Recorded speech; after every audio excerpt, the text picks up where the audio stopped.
Inscriptions found across the Phoenician and Punic world revealed something startling.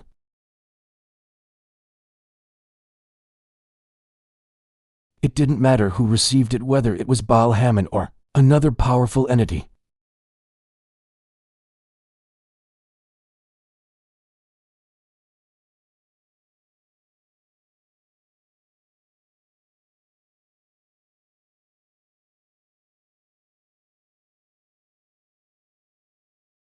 In the ruins of ancient Carthage, modern-day Tunisia, archaeologists unearthed something that put this theory to the test. They found the Tophet, a sacred cemetery unlike any other. Here, they discovered thousands of small urns, buried over several centuries. Each one was sealed, each one dedicated. When they were opened, they were found to contain the cremated remains of the very young. At first, many believed it to be a special cemetery for infants who died of natural causes, but the inscriptions on the stelae, the stone markers above the urns, told a different story. They were vows, promises made and fulfilled. Scientific analysis of the remains began, and the debate intensified.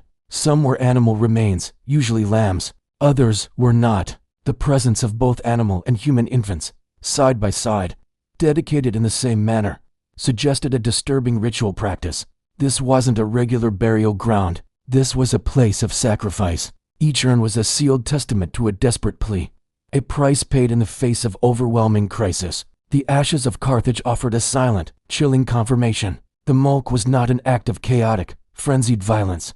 It followed a precise, chillingly calm structure. It was a procedure. First, the sacred fire was prepared, a central element in the transformation of the offering. Then, as tensions mounted, drums would begin to play. Historians speculate the loud, rhythmic drumming served a dual purpose: to create a hypnotic, solemn atmosphere, and perhaps to drown out any other sounds, preserving the grim sanctity of the moment. The offering was then presented, brought forward, and placed within the sanctified space.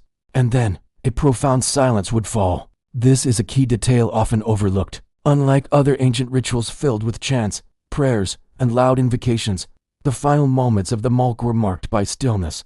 There were no pleas for mercy, no elaborate hymns. There was only the act itself, seen through to its terrible conclusion. The silence signified completion. A transaction finished, a cosmic debt settled. It was procedural, methodical, and utterly final. Why was this ritual so forbidden, so universally condemned by its neighbors and later cultures, like the Israelites and the Romans? It crossed a line, even in an ancient world accustomed to brutality. The deliberate sacrifice of one's own was a concept that inspired a unique kind of horror. But the most terrifying reason for its prohibition is one we rarely consider. The ritual wasn't condemned because it was a foolish superstition. It wasn't banned because it was ineffective. Later cultures, particularly the Romans, who ultimately destroyed Carthage, went to great lengths to paint the Carthaginians as monstrous and barbaric, and the Molk was their prime piece of evidence. But what if the condemnation was rooted in fear? Not fear of its barbarity, but fear of its power. What if the ritual was forbidden,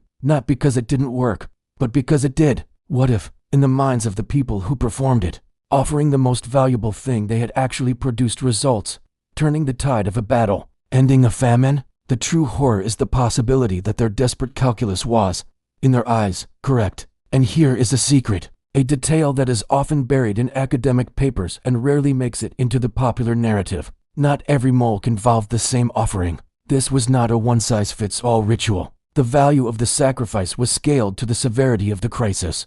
When the city faced a smaller problem, a poor harvest, a minor political dispute, the offering could be substituted. An animal, like a lamb or a kid, could be offered in place of a human. The urns in Carthage prove this. Many contain animal bones. This substitution reveals a critical aspect of the ritual's logic. It was a sliding scale of desperation. But when the crisis was existential, when the city walls were about to be breached, when famine threatened to wipe out the entire population, when desperation grew beyond all measure, so did the price. The substitution was no longer enough. The system demanded the ultimate payment, the one thing that could not be replaced.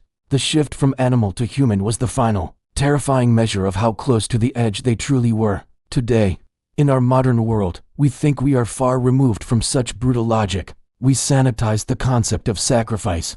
We give it better, more palatable names. We talk about sacrificing for our careers, making sacrifices for our family. We glorify the idea of sacrifice for success, Sacrifice for progress, sacrifice for the greater good. We see it as a metaphor for hard work and dedication, but the fundamental logic, the cold equation at its core, remains disturbingly familiar. The greater the desired reward, the greater the accepted loss must be. Think about it. We send young people to fight and die in wars for what we call freedom or national interest. We accept acceptable losses in the pursuit of economic growth or technological advancement.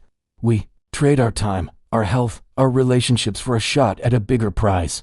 We may not have a bronze statue or a sacred fire, but the transactional mindset, giving up something precious to gain something more, is woven into the very fabric of our civilization. The Molk was just a more honest, more direct expression of this terrifyingly timeless human equation. The Molk was not chaos. It was a system. It was structure. It was a terrible, rational response to an irrational world. And in the next episode, we will journey to the very heart of this ritual, to the one place where it became a permanent, defining feature of a civilization, Carthage. Subscribe, because the ashes are still there.